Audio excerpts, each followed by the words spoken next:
अस्सलाम वालेकुम dear students, उम्मीद है आप सब लोग खैरियत से होंगे। डियर स्टूडेंट, डीसी जनरेटर पढ़ने के बाद आज हम पढ़ने जा रहे हैं back motor effect in generator. अब देखना ये है कि हमारे पास जो जनरेटर है उसके अंदर ये बैक मोटर इफेक्ट कब प्रोड्यूस होता है और इसकी इफेक्ट्स क्या हैं, आया कि इसका जनरेशन के ऊपर कोई असर पड़ता है या नहीं। तो चलते हैं हम अपने टॉपिक की तरफ, बैक मोटर इफेक्ट की तरफ। लेकिन इससे पहले आपसे गुजारिश है कि हमारे चैनल को सब्सक्राइब करें, बेल आइकन को टच करें ताकि हमारे रेगुलर नोटिफिकेशंस आपको मिलते रहें। तो बैक मोटर इफेक्ट क्या है, इसके सिंपल से पहले डेफिनेशन करते हैं। Opposing torque produced due to induce EMF in the coil, कि कॉइल के अंदर जो ईएमएफ इंड्यूस होगा उस इंड्यूस ईएमएफ की वजह से जो इस कॉइल की रोटेशनल मोशन के ऑपोजिट जो टॉर्क प्रोड्यूस होगा, इसी को हम back motor effect in generator का नाम देते हैं। तो पहले हम देखते हैं कि ये जो ऑपोजिट या अपोजिंग टॉर्क है ये हमारे पास कॉइल के अंदर किस तरह से प्रोड्यूस होगा। डियर स्टूडेंट्स, बात ये है कि आपके पास सबसे पहले हम जितनी सिंपल बात कर जाते हैं उतनी सिंपल होता नहीं है। सबसे पहले डैम के अंदर हमें पानी फिल करना पड़ता है, उसके अंदर ग्रेविटेशनल पोटेंशियल एनर्जी स्टोर होती है, फिर उस पानी को हम टरबाइन के ऊपर फॉल करते हैं, टरबाइन उसको मैकेनिकल से इलेक्ट्रिकल एनर्जी में चेंज करती है। मतलब वाटरफॉल जो है उससे क्या होता है, टरबाइन की वजह से मैकेनिकल एनर्जी प्रोड्यूस होती है। वो टरबाइन की शाफ्ट जनरेटर की शाफ्ट के साथ कनेक्टेड होती है, तो वो टरबाइन मैकेनिकल एनर्जी जनरेटर को देती है और जनरेटर की coil mechanical energy as a input लेकर फिर वो कॉइल मैग्नेटिक फील्ड के अंदर मैकेनिकली मूव करवाती है और उससे क्या होता है, rate of change of flux होता है। उस rate of change of flux की वजह से ईएमएफ इंड्यूस होता है। ये तो हो गई जनरेशन। अब जनरेशन के बाद जो अगली बात ये है कि जब हमारे पास ईएमएफ इंड्यूस होता है, आपने उस सर्किट के साथ कोई लोड कनेक्ट कर दिया। लोड का मतलब ये है ऐसा डिवाइस जो इलेक्ट्रिकल एनर्जी को कंज्यूम करेगा। तो जब आपने उसके साथ कोई लोड कनेक्ट कर दिया तो लोड कनेक्ट करने से ये होगा कि सर्किट में से करंट फ्लो करना शुरू हो जाएगा। जब सर्किट में से इंड्यूस करंट होगा, इंड्यूस ईएमएफ की वजह से इंड्यूस करंट फ्लो करेगा, तो उस करंट कैरिंग कॉइल की वजह से करंट कैरिंग कंडक्टर, जैसे आपने पढ़ा कि current carrying conductor produces magnetic field, तो इसी तरह से करंट कैरिंग कॉइल में मैग्नेटिक फील्ड प्रोड्यूस होगी। एक आपके पास मैग्नेट की मैग्नेटिक फील्ड है और दूसरी आपके पास करंट कैरिंग कॉइल की मैग्नेटिक फील्ड है। तो दोनों की मैग्नेटिक फील्ड का आपस में इंटरेक्शन होता है। उस इंटरेक्शन की वजह से एक काउंटर टॉर्क, एक अपोजिंग टॉर्क प्रोड्यूस होता है जो उस कॉइल की रोटेशनल मोशन को अपोज करता है, कॉइल की रोटेशनल मोशन को स्लो डाउन करता है। अब उस कॉइल को कांस्टेंट एंगुलर स्पीड के साथ रोटेट करने के लिए जरूरी ये होता है कि हमें ज्यादा से ज्यादा मैकेनिकल एनर्जी प्रोवाइड करनी पड़ती है। हम उसको इतनी मैकेनिकल एनर्जी प्रोवाइड करें कि वो कॉइल जो है वो कांस्टेंट एंगुलर वेलोसिटी के साथ मैग्नेटिक फील्ड में रोटेट करती रहे। अब हमने देखना ये है कि ये काउंटर टॉर्क प्रोड्यूस कब होगा। सपोज करते हैं बच्चों कि अगर हमारे पास ये डीसी जनरेटर है और डीसी जनरेटर पर हमने क्या किया, यहाँ पर एक लोड कनेक्ट कर दिया। आमतौर पर सर्किट्स के अंदर लोड को हम रेजिस्टर आर से रिप्रेजेंट करते हैं। तो जब इस कॉइल के अंदर rate of change of flux होगा, rate of change of flux इस कॉइल के अंदर जब होगा तो इसमें ईएमएफ इंड्यूस होगा। अब सर्किट क्योंकि क्लोज है तो इंड्यूस ईएमएफ की वजह से क्या होगा, इंड्यूस करंट होगा, करंट फ्लो करेगा। तो rate of change of flux की वजह से ईएमएफ इंड्यूस हुआ, उस इंड्यूस ईएमएफ की वजह से इसमें से करंट फ्लो करेगा। अब ये करंट कैरिंग कंडक्टर बन गया, ये भी। तो इस करंट कैरिंग कंडक्टर की मैग्नेटिक फील्ड होगी, इस करंट कैरिंग कंडक्टर की मैग्नेटिक फील्ड होगी। तो राइट हैंड रूल के मुताबिक देखें तो यहाँ जो हमारे पास मैग्नेटिक फील्ड प्रोड्यूस होती है वो होती है क्लॉकवाइज। इधर हमारे पास क्लॉकवाइज मैग्नेटिक फील्ड प्रोड्यूस होती है और इधर हमारे पास anti clockwise magnetic field produce होती है, ये एंटी क्लॉकवाइज मैग्नेटिक। दूसरा, ये जो आपके पास कॉइल है ये मैग्नेटिक फील्ड में मौजूद है, परमानेंट मैग्नेट की मैग्नेटिक फील्ड में। तो इसकी जो मैग्नेटिक फील्ड होगी ये होगी नॉर्थ से साउथ पोल की तरफ। इसकी डायरेक्शन क्या होगी, नॉर्थ से साउथ पोल की तरफ। तो उससे होगा ये कि दोनों फील्ड्स का आपस में इंटरेक्शन होगा। उस इंटरेक्शन के नतीजे में दोनों फील्ड्स या तो एक दूसरे को कैंसिल करेंगी या फिर एक दूसरे की हेल्प करेंगी। जैसे इधर हेल्प कर रही हैं, इसी तरह से यहाँ दोनों एक दूसरे की हेल्प कर रही हैं, इधर हम एक दूसरे को कैंसिल कर रही हैं। तो फोर्स जो एक्ट करेगी वो स्ट्रॉन्गर से वीकर पार्ट की तरफ एक्ट करेगी। तो यहाँ है स्ट्रॉन्गर से वीकर पार्ट की तरफ, कॉइल आउटवर्ड, इस साइड पर कॉइल इस तरह से आउटवर्ड मूव करेगी और इस साइड पर कॉइल इस तरह से इनवर्ड मूव करेगी। तो इसकी इनवर्ड आउटवर्ड मोशन की वजह से क्या होगा कि कॉइल रोटेट कर रही है हमारे पास, अगर एंटी क्लॉकवाइज कॉइल रोटेट कर रही है तो अब कॉइल के अंदर एक और टॉर्क प्रोड्यूस हो रहा है कि इस साइड की अगर बात करते हैं, यहां दोनों फील्ड्स एक दूसरे को कैंसिल कर रही हैं और इसके पीछे एक दूसरे की हेल्प कर रही हैं, जबकि इधर आगे जो है दोनों हेल्प कर रही हैं और पीछे कैंसिल कर रही हैं। तो इधर जो आपके पास फोर्स की डायरेक्शन होगी ये होगी आउटवर्ड, इधर जो डायरेक्शन होगी फोर्स की वो होगी इनवर्ड, जिससे एक अपोजिंग टॉर्क प्रोड्यूस होगा जो उस कॉइल की रोटेशनल मोशन को डिस्टर्ब करेगा। अब बच्चों मैं अगर बाय कन्वेंशन यहाँ पे डॉट और क्रॉस लगाता हूं तो इधर हम लगाते हैं क्रॉस, ये क्रॉस इनवर्ड मैग्नेटिक फोर्स को रिप्रेजेंट करेगा कि यहाँ पर एक फोर्स एक्ट करेगी, और इधर हम लगा देते हैं डॉट, ये डॉट रिप्रेजेंट करेगा कि यहाँ जो है फोर्स की डायरेक्शन आउटवर्ड होगी। तो हम इस कॉइल को रोटेट कर रहे थे एंटी क्लॉकवाइज, लेकिन इस कॉइल के अंदर एक काउंटर टॉर्क, एक अपोजिंग टॉर्क प्रोड्यूस हो रहा है और इसी अपोजिंग टॉर्क को ही हम क्या नाम देते हैं, back motor effect in generator. के जनरेशन के दौरान हमारे पास ये जो अपोजिंग टॉर्क प्रोड्यूस होता है इस इंड्यूस ईएमएफ की वजह से, इसी को back motor effect in generator का नाम दिया जाता है। तो डियर स्टूडेंट्स, हमने देखा कि अगर हमारे पास एक जनरेटर है उसके अंदर बैक मोटर इफेक्ट किस तरह से जनरेट होता है। तो बैक मोटर इफेक्ट के बाद अब हम चलते हैं हमारे नेक्स्ट टॉपिक की तरफ जो हमारे पास है DC motor.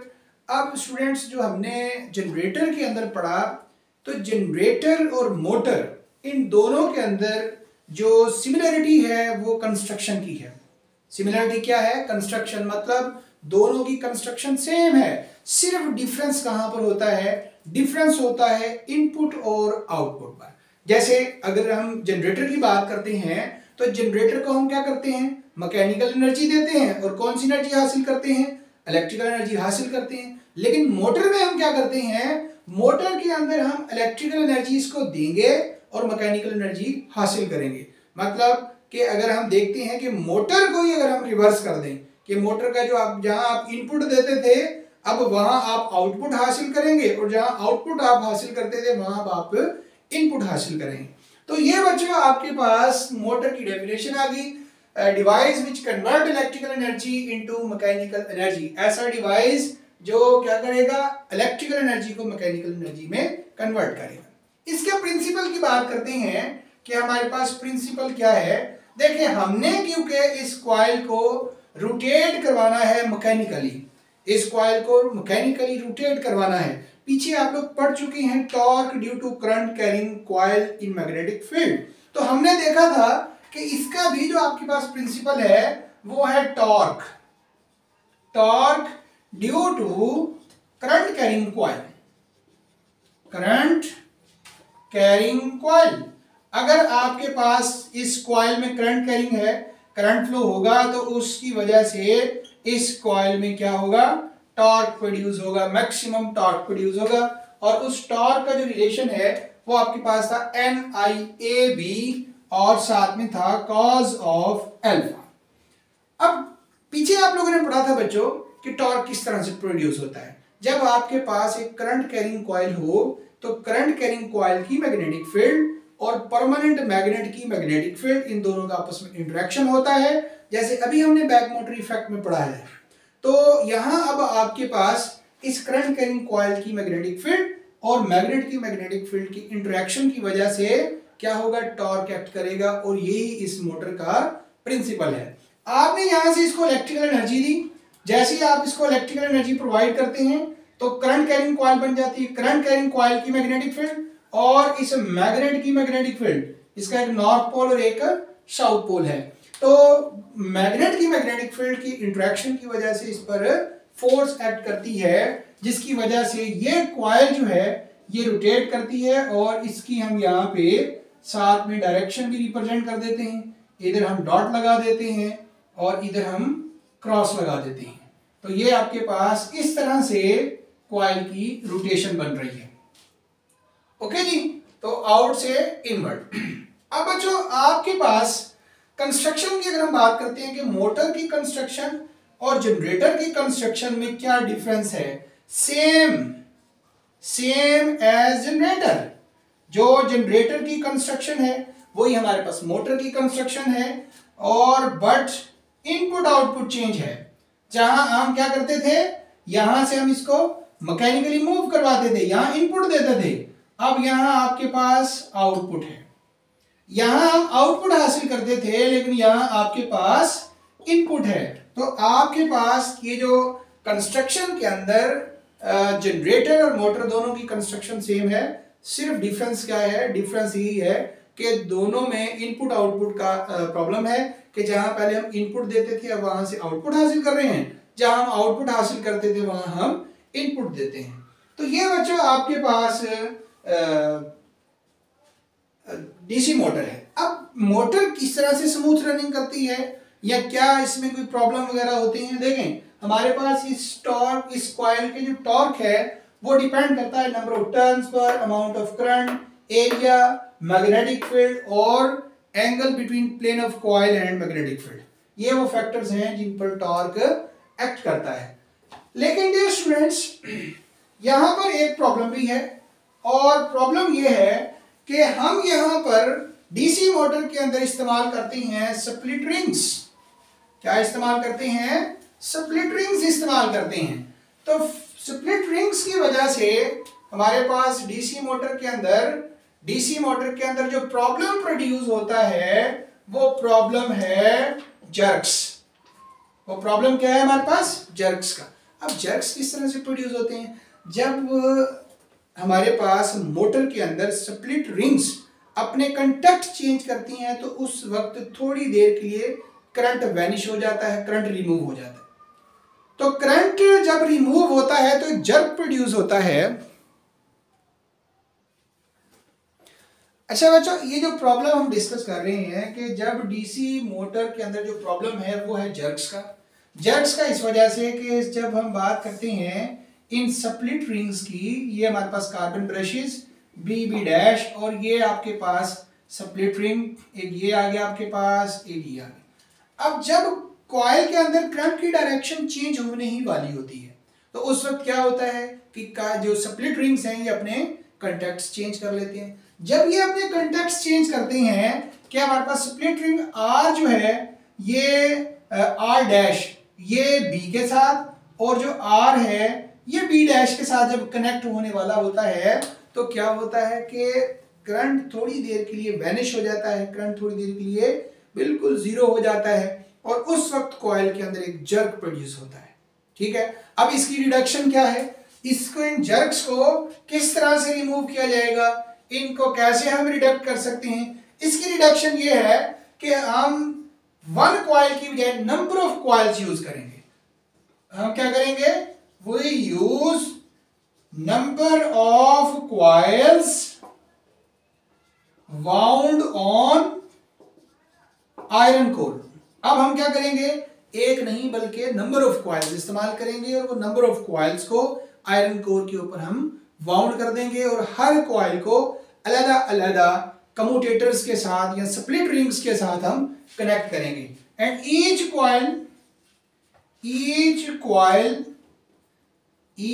Coil connected separate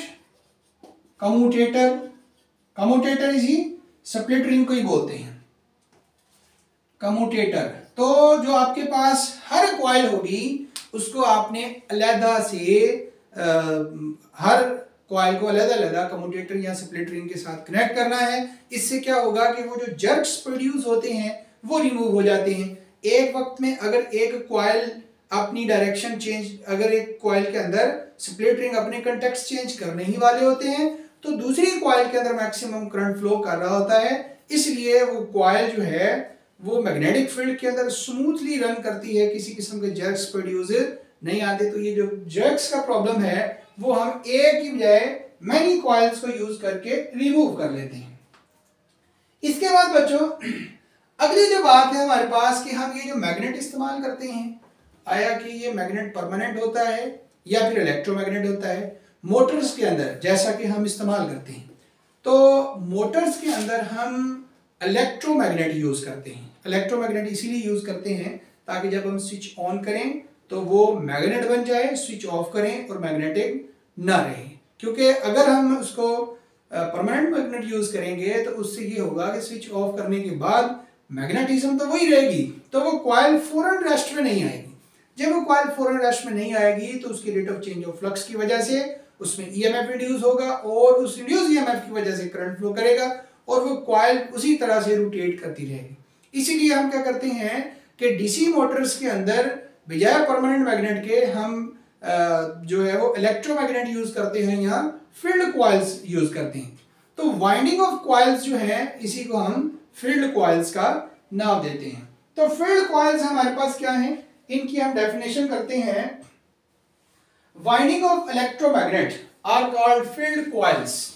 जो हमारे पास डीसी मोटर के अंदर हम फील्ड कॉइल्स यूज करते हैं, फील्ड कॉइल्स, ये हमारे पास क्या है, winding of electromagnet, electromagnet that is called field coil. क्योंकि इससे पहले हम पढ़ चुके हैं कि हमारे पास एक करंट कैरिंग कॉइल जो है वो क्या होती है, वही हमारे पास मैग्नेट होती है। तो बजाय हम परमानेंट मैग्नेट के फील्ड कॉइल्स का इस्तेमाल करते हैं। अब ये जो फील्ड कॉइल्स होती हैं ये या तो सीरीज में कनेक्टेड होती हैं और या फिर पैरेलल। तो डियर स्टूडेंट्स, ये हमारे पास था डीसी मोटर। हमने देखा कि डीसी मोटर किस तरह से एक कॉइल को जब हम इसको इलेक्ट्रिकल एनर्जी देते हैं कैसे इसमें टॉर्क प्रोड्यूस होता है, किस तरह से इस कॉइल के अंदर टू इक्वल और ऑपोजिट फोर्स एक्ट होती है। यहाँ आपके पास फोर्स F1 प्रोड्यूस हुई, यहाँ फोर्स F2 प्रोड्यूस हुई और इस कॉइल के अंदर टॉर्क प्रोड्यूस हुआ।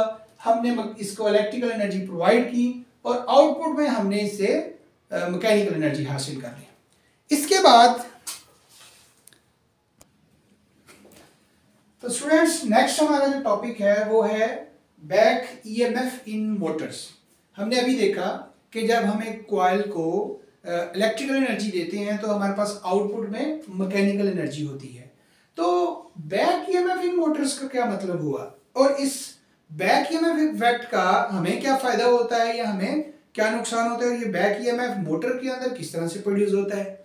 देखें, एक बात तो हम भूल गए, जब हमने ये डीसी मोटर पढ़ा उसमें एक पॉइंट हमारा जो रह गया था, ये उसमें यही टॉपिक जो है वो डिस्कस होगा कि वो हमारे पास पॉइंट क्या था। देखें, जब हम एक कॉइल को इलेक्ट्रिकल एनर्जी देते हैं तो इस कॉइल को इलेक्ट्रिकल एनर्जी देने से ये आपके पास कॉइल बन जाती है करंट कैरिंग। ये कॉइल हमारे पास क्या बन गई, करंट कैरिंग कॉइल। आपने इसको इलेक्ट्रिकल एनर्जी दी और जवाब में हमें इस पर मैकेनिकल एनर्जी मिली, मतलब करंट कैरिंग कॉइल की वजह से इसमें टॉर्क एक्ट हुआ और उस टॉर्क की डायरेक्शन, एक फोर्स इधर एक्ट हुई हमारे पास F1, एक फोर्स इधर हमारे पास एक्ट हुई F2। तो ये दो फोर्सेस इस पर एक्ट करती हैं जो इस कॉइल के अंदर टॉर्क प्रोड्यूस करती हैं। और टॉर्क हमने पढ़ा था number of turns, current, area, magnetic field और प्लेन ऑफ कॉइल और मैग्नेटिक फील्ड के दरमियान एंगल पर डिपेंड करता है। तो ये इसकी डिपेंडेंस है। तो अब जब हम इसको यहां से इलेक्ट्रिकल एनर्जी देते हैं तो हमें जवाब में मैकेनिकल एनर्जी हासिल होती है। अब ये कॉइल जो है क्लॉकवाइज अगर रोटेट करती है, इसकी अगर रोटेशन हमारे पास क्लॉकवाइज है तो इसका मतलब ये हुआ बच्चों कि इसकी कंस्ट्रक्शन, ये जो हमारे पास मोटर है, मोटर की कंस्ट्रक्शन और जनरेटर की कंस्ट्रक्शन में तो कोई डिफरेंस नहीं था, सिवाय इनपुट आउटपुट के बाकी तमाम चीजें हमारे पास जनरेटर और मोटर की सिमिलर हैं। जब सिमिलर हैं तो इसका मतलब ये हुआ कि ये आपके पास मोटर एक जनरेटर ही हो गया रिवर्स डायरेक्शन में। तो वहां आप मैकेनिकल एनर्जी देते थे, इलेक्ट्रिकल एनर्जी हासिल करते थे।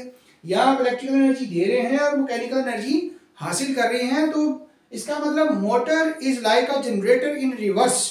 तो ये जनरेटर के उलट हो गई, बस इसमें इनपुट आउटपुट का डिफरेंस है। बाकी आपके पास कंस्ट्रक्शन ये वो सब कुछ वैसे का वैसा है। वहां भी आपके पास मैग्नेट है, इधर भी मैग्नेट है, आपके पास कॉइल है, उधर भी कॉइल है, आपके पास स्प्लिट रिंग्स हैं, कार्बन ब्रशेस हैं, कॉइल है, मैकेनिकल सोर्स मोटर के अंदर मैकेनिकल सोर्स, आपको मैकेनिकल एनर्जी देनी पड़ती है आउटपुट, एज अ आउटपुट, और जनरेटर के अंदर हम इसको मैकेनिकल एनर्जी प्रोवाइड करते हैं कॉइल को एज अ इनपुट। इसी तरह से मोटर के अंदर हमारे पास इलेक्ट्रिकल एनर्जी होती है एज अ इनपुट, और जनरेटर के अंदर हमारे पास इलेक्ट्रिकल एनर्जी होती है एज अ आउटपुट। अब बच्चों, जब आपके पास जनरेटर और मोटर की कंस्ट्रक्शन बिल्कुल एक जैसी है, तो इसका मतलब ये हुआ कि जब आप इसको एक करंट कैरिंग कॉइल बना के इसके अंदर टॉर्क प्रोड्यूस कर रहे हैं, तो उस टॉर्क की वजह से ये कॉइल मैग्नेटिक फील्ड में रोटेट कर रही है, तो कॉइल का मैग्नेटिक फील्ड में रोटेट करने से rate of change of flux भी हो रहा है। तो अगर बच्चों इस कॉइल के अंदर rate of change of flux हो रहा है, अगर आपके पास इस आर्मेचर या कॉइल्स के अंदर rate of change of flux हो रहा है, तो इसके अंदर ईएमएफ भी इंड्यूस होगा, और ये जो इंड्यूस ईएमएफ होगा rate of change of flux की वजह से, यही हमारे पास बैक ईएमएफ है। So due to the rotation of coil in magnetic field, there is rate of change of magnetic flux. Due to this rate of change of magnetic flux, EMF induced, that is called back EMF. इसी को हम back EMF का नाम देंगे। अब बच्चों बात ये है कि आपके पास ये जो इनपुट है, ये बैटरी है आपके पास जिसका वोल्टेज V है, और ये मैकेनिकल सोर्स है, इसको हम यहाँ से जो मैकेनिकल एनर्जी प्रोवाइड कर रहे हैं उसको रेजिस्टर R के तौर पे रिप्रेजेंट कर दे। अगर तो ये सारी इलेक्ट्रिकल एनर्जी मैकेनिकल एनर्जी में सर्फ होती, तो हम लिखते V is equal to IR, कि जितना बैटरी पोटेंशियल प्रोवाइड कर रही है वो सारा पोटेंशियल उस लोड को मिल रहा है, उसी जनरेटर उसी मोटर को ही मिल रहा है, जिससे वो टोटल इलेक्ट्रिकल एनर्जी को टोटल मैकेनिकल एनर्जी में चेंज कर रही है। लेकिन बच्चों जब हमने ये चीज देखी कि बैक ईएमएफ भी इसमें जनरेट हो रहा है, ये जो बैक ईएमएफ है हमने पीछे पढ़ा था कि बैक ईएमएफ क्या करता है, according to Lenz's law it always opposes the rate of change of flux. और rate of change of flux किसकी वजह से है? रोटेशन ऑफ कॉइल की वजह से है। इसका मतलब ये हुआ कि ये जो बैक ईएमएफ मोटर के अंदर जनरेट हो रहा है, ये इस मोटर की मोशन को स्लो डाउन करने की कोशिश कर रहा है, ये इस मोटर की मोशन को स्लो डाउन करने की कोशिश कर रहा है। अब हमारे पास जो इनपुट इलेक्ट्रिकल एनर्जी है, ये पहले सिर्फ लोड पर सर्फ हो रही थी, लेकिन अब क्योंकि बैक ईएमएफ की अगर हम बात करते हैं, तो बैक ईएमएफ और लोड दोनों पर आपके पास इलेक्ट्रिकल एनर्जी सर्फ हो रही है। ठीक हो गया। तो what is back EMF in Motors? तो मोटर की कॉइल का मैग्नेटिक फील्ड के अंदर रोटेट करने से जो rate of change of flux produce हो रहा है, उसकी वजह से जो अपोजिंग ईएमएफ प्रोड्यूस हो रहा है, ऐसा ईएमएफ जो अप्लाइड ईएमएफ को अपोज करता है, अप्लाइड ईएमएफ के अगेंस्ट फ्लो करने की कोशिश करता है, उसी ईएमएफ को हम बैक ईएमएफ का नाम देते हैं। अब बच्चों इस बैक ईएमएफ की बात करते हैं, इसके कुछ केसेस डिस्कस करते हैं कि ये जो आपके पास बैक ईएमएफ है, ये कब कब होगा, कब इसका फायदा है, कब इसका नुकसान है। तो ये आपके पास साउथ पोल। शुरू में बच्चों when motor is just started, when motor is just started, जब मोटर को हम जस्ट अभी स्टार्ट ही करते हैं, तो आपके पास उस वक्त there is no change of flux, flux तो होता ही नहीं है, तो चेंज ऑफ फ्लक्स कहां से होगा? जब चेंज ऑफ फ्लक्स नहीं होगा तो हमारे पास ये जो ईएमएफ है, ईएमएफ ये नहीं होगा। जब आपके पास ईएमएफ नहीं होगा तो जो आप टोटल पोटेंशियल प्रोवाइड कर रहे हैं वो सारे का सारा ही उस कॉइल की रोटेशनल मोशन में सर्फ हो जाएगा। इसका मतलब ये हुआ कि शुरू के अंदर अब बैक ईएमएफ नहीं है, अपोजिंग इफेक्ट नहीं है, तो स्टार्ट के अंदर थोड़ा सा ही पोटेंशियल, थोड़ा सा ही वोल्टेज इस कॉइल को रोटेट करने का बाइस बनेगा। ओके जी। अब आफ्टर सम टाइम जब आपके पास when rate of change of flux is maximum, when rate of change of flux is maximum, जब rate of change of flux maximum होगा तो उस वक्त आपके पास ये जो ईएमएफ है ये भी मैक्सिमम होगा। जब आपके पास ईएमएफ मैक्सिमम होगा तो very small current pass through the motor, pass through motor. तो मोटर में से थोड़ा सा करंट जो है वो फ्लो करेगा, लेकिन वो करंट जो थोड़ा सा करंट इस मोटर में से फ्लो करेगा, वो करंट उस कॉइल को स्मूथली रोटेट करने के लिए काफी होगा। पहला केस हमने पढ़ा कि मोटर को जस्ट स्टार्ट करेंगे तो क्या होगा, हमारे पास बैक ईएमएफ जीरो होगा, उस वक्त थोड़ी सी इलेक्ट्रिकल एनर्जी, थोड़ी सी पोटेंशियल पर वो कॉइल रोटेट करना स्टार्ट कर देगी। जब rate of change of flux हमारे पास मैक्सिमम होगा तो फिर ये होगा कि मैक्सिमम ईएमएफ इंड्यूस होगा। जब ईएमएफ मैक्सिमम होगा तो आपके पास जो इफेक्टिव वोल्टेज उस मोटर को रोटेट कराने में सर्फ होंगे वो थोड़े से होंगे, लेकिन वो इतने होंगे कि जिससे कॉइल कांस्टेंट एंगुलर वेलोसिटी के साथ मैग्नेटिक फील्ड के अंदर रोटेट करती रहे। लेकिन अगर हम इसी मोटर को ओवरलोड कर दें, ये दो केसेस हमने पढ़े। तीसरा केस पहले आपने पढ़ा कि जब हमारे पास मोटर जस्ट स्टार्टेड, दूसरा केस आपके पास ये आ गया। अब तीसरा जो आपके पास केस होगा वो ये है कि when motor is overloaded, when motor is overloaded. अब जब आपने उस मोटर को ओवरलोड कर दिया, यकीनी सी बात है जब आप मोटर को ओवरलोड करेंगे मोटर की स्पीड स्लो डाउन हो जाएगी। मोटर की स्पीड क्या हो जाएगी, स्लो डाउन हो जाएगी। उससे ये होगा कि आपके पास जो rate of change of flux होगा ये कम हो जाएगा, ये मिनिमम हो जाएगा। ओवरलोड करने से मोटर की स्पीड स्लो डाउन होगी, रोटेशनल मोशन मोटर की स्लो होगी, कम होगी, rate of change of flux कम हो गया। तो उससे ये हुआ कि हमारे पास वो जो rate of change of flux अगर मिनिमम है तो फिर हमारे पास जो बैक ईएमएफ है वो भी मिनिमम हो गया। जब हमारे पास बैक ईएमएफ मिनिमम होगा तो फिर आपके पास क्या होगा, ये जो करंट होगा I V minus E over R, ये वो मैक्सिमम करंट होगा जो उस कॉइल में से गुजरेगा। जब मैक्सिमम करंट उस कॉइल में से गुजरेगा तो वो कॉइल जो है, वो मोटर जो है वो बर्न हो जाएगी, मोटर जल जाएगी। ठीक है। सो इस केस में क्या होगा, maximum current pass, maximum current pass through motor. तो मोटर में से मैक्सिमम करंट पास होगा, जब मैक्सिमम करंट पास होगा तो मोटर बर्न हो जाएगी, मोटर जो है वो बर्न हो जाएगी। तो जब मोटर बर्न होगी तो कहानी सारी खत्म हो गई। ठीक हो गया।